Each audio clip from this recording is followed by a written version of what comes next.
हवा का रुख कभी भी बदल सकता है। हम किसान हैं, ऐसे मौसम में अनाज के लिए गोदाम से सुरक्षित जगह क्या हो सकती है? बिल्कुल मेरी बैंक की तरह, जहाँ मेरी कमाई है पूरी सुरक्षित। प्रधानमंत्री जन धन योजना के अंतर्गत करोड़ों लोग जिनके पास खाता नहीं था, उन्होंने खाता खोला है। आप भी अपना खाता खोलिए तुरंत।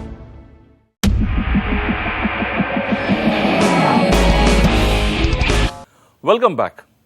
Anurang Jain, founder of Endurance Technologies, adopted twin strategy to grow his business. For know-how and customer acquisition, Jain adopted the buy route. And to give Endurance a cutting edge in the marketplace, he developed his own proprietary products. The dual strategy has indeed put the company on a fast growth track. Veena Krishna caught up with 52-year-old Anurang Jain at his Aurangabad factory to find out how he expects to achieve his dream turnover of 12,000 crore rupees by 2020. And this is what he has to say. Take a look. Mr. Jain, Sandeep, thank you for joining us. So they say twin brothers are inseparable. So my first question is that why did you and your twin brother Tarang Jain decide to set up two separate business ventures? I would like to start by saying that you must appreciate that we were together for 17 years growing our businesses. This was between 1985 to 2002. But there is a time which comes where I think we both realized that we had our own style of functioning, we had different focus areas to attend to. And I think we were both wise to ensure that we divide our businesses and grow them the way we wanted it to. Now, if you see the past history since 2002, we both have done well. So, I think there is a time when these type of calls to be taken are very, very important in a joint family. Okay, so you took the aluminum die casting business that both you and your brother set up for Bajaj Auto in 1985. What were the kind of strategies that you put in place in the first 10 years? I would say the first 10 years we were very busy overcoming a lot of hurdles and trying to establish ourselves. So I would say between 1985 to 1994, we really faced some tough times. But I would say these years were also great learning years for us. And I think there were two strategic calls which we took. One was we learned that it's very important to be in the proprietary business. That's a business where you have your own know-how, where you can sell in the aftermarket, create a brand for yourself. And this is what we did, that from 1995 onwards, we got into the suspension, transmission and braking business. Because till then, the die casting business was non-proprietary, where the know-how was mainly from the OEM clients.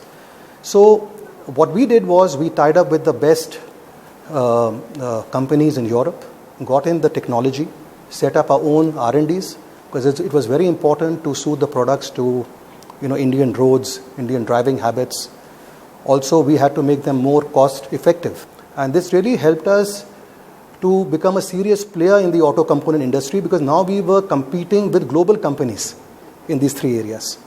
And I have to say that this opportunity which I got was because Mr. Rajiv Bajaj, who had just come into the company at that time, saw this opportunity and he was very, very open to it. And I think it was a win-win for us both. So in 2005, 2006, Endurance Technologies turnover was around 500 crore rupees plus. And then you went on for a spate of acquisition. What triggered that and why did you do that? Were you thinking that this turnover, you were not growing very fast? See, 2005-06, we were amongst the largest aluminum die casting companies in India. We were very strong. We had know-how in both the product and the process. And we saw a lot of global OEMs setting up their plants in India. It was very important for us to, in fact, get business from these clients, both for overseas as well as for India. And that's the time we looked at Europe, companies in Europe. Why not USA? Because I believe the large OEMs were not doing that well, while European companies, the German ones especially, were quite stable, quite strong. And we also wanted their know-how, from these acquisition companies. So that's the reason we said that to acquire new clients, to get know-how from these companies and grow our business both in India and Europe, we felt a smart move, and that's the reason why we went ahead. Okay, but then it came at a cost, because you soon, faced a global downturn in 2007, 2008, and then Endurance plunged into losses. So what were the learnings then? Do you think that you did something wrong? Of course, on hindsight, everything seems wrong. But yes, we had a good run, and of course we didn't expect the downturn of 2008 which happened to us. But on hindsight, I would definitely like to say that our focus was more on sales growth and top line growth. But I think it's very important to look at your cash flows, your total debt to equity type of ratios. You have to look at ROI, your investment, what you are doing, when will you get back your returns. This is something I think we completely ignored. And if you see, the learnings from that is that since 2009, we have realized that it's very important to take risks which you can afford, because you have obligation to all your stakeholders also.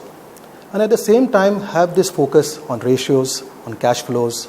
It is very, very important. So I think going forward, this is the path we will choose, and we have chosen since 2009. The second learning was that what we could have done is we went too fast on those 3 acquisitions. We could have taken one, because you never know a company. When you acquire a company, you never know what's inside in terms of people and operations. We could have waited, learned from that, and then gone on a step-by-step basis. So I would say these were the 2 learnings which I feel, and this is something we have been following for our acquisition since 2009. So Sandeep, today how do you look at Endurance Technologies' financial ratios, and do you really think they've learned from their mistakes? I'm glad we've moved on to the financial ratios because as a banker, that's something we look at closely. There was a lot of growth anticipated by companies in 2007-2008 which didn't materialize. So the debt which people took on really stuck on for a very long time, and the ratios were all over the place. So from that perspective, what we've seen, Endurance subsequently has really got hold of the financials. So while the downturn was experienced in India, the margins have been pretty much rock solid, because I guess they haven't changed top line growth and have really ensured that the margins are kept in place. Secondly, been a lot more conservative on debt, so we can't really see much fresh debt which has come on. Rather, the cash accumulation has been good, which has been used to pay off existing debt.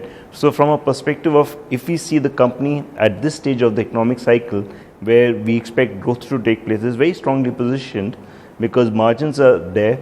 Hopefully they get better with top line growth, and given that they got quite conservative financial ratios, it gives them some, you could say, dry powder for any acquisition that may come across. You were focusing on two-wheeler segment in India, but then you're concentrating the four-wheeler segment in overseas. Would you not look at four-wheeler market in India? No. See, if you see every product segment one is in requires a lot of experience, knowledge, the know-hows and the know-whys in product and process. Our experience in the last 20 years has been in the segments we are in, mainly in the 2 and 3-wheeler, except for castings, which we do for the 4-wheelers also, including exports. And I think there's a huge market there. Right now, we feel this market is growing. In fact, this year, the 2-wheeler market has so far grown more than 16%. Plus, we have the whole global market. Look at the Southeast Asian market, which is as big as India's.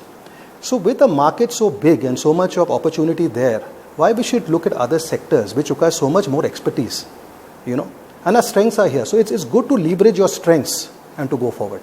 So today, if you see in India, like last year we did 3,145 crores in India, 1,100 crores overseas. In that 3,145, 90% is our 2 and 3-wheeler business. And we would like to continue to grow in this field, in future also. What is it in the gene of a Marwari that makes him a good businessman? Well, that's a good question.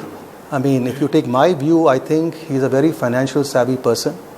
He understands cash flows, which means that he knows that the money coming in should be more than the money going out. What is that one key strategy that saw you making it big in the world of business? I think the strategy was entering the proprietary business in 1995, because that gave us an identity. It improved our image as a company, because we had collaborations from Europe. We had competition which was global. We had an increased business in the aftermarket. We had a brand identity there in the aftermarket. When we go to a customer, and nowadays they are rationalizing the vendor base, all the customers. If they have 200, they would like to have 150, they would like to have 100. So here is a company, Endurance, which can give you 4 product segments as one supplier. So that's also, and we are seeing this happen, that people want to come to all our 4 segments when they give us orders. So that's become a very big advantage. Okay, Mr. Jain, by 2020, you plan to become a 12,000 crore rupees company. How do you plan to achieve that? We were at 4,245 crores, both India and overseas. We have made a plan of 12,000 crores by 2019-20. One part is India. Second part is Southeast Asia, either by acquisitions or a greenfield project or exports to Southeast Asia. This is a market we want to tap because this is as big as the Indian market. This is second, and third is our aftermarket business because we have a full potential, a global potential to increase, our sales base everywhere. So threefold strategy for India. As far as overseas is concerned, we have moved up the value add chain. We are going into more complex, large aluminium die casting parts. In fact, we have recently finalized to get into structural parts, which are aluminium die casting, for example, doors for the high-end cars. So where the entry barriers are more, because that requires know-how, it requires large investments.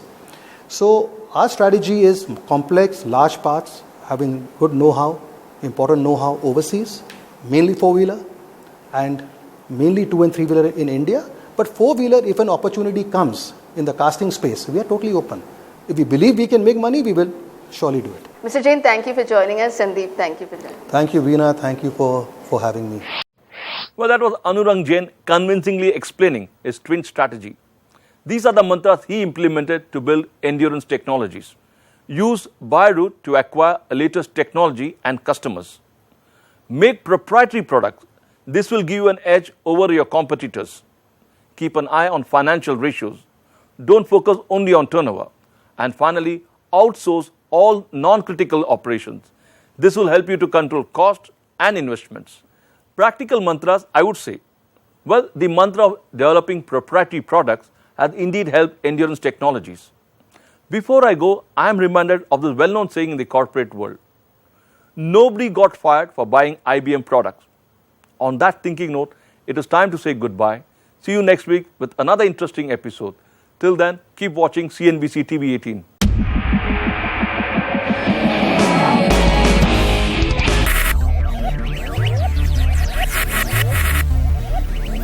Focus. Ideate. Innovate. Enable. Brought to you by HSBC Commercial Banking. This is not a pen. It's a pair of scissors. It's also a glue stick. This is not a screen.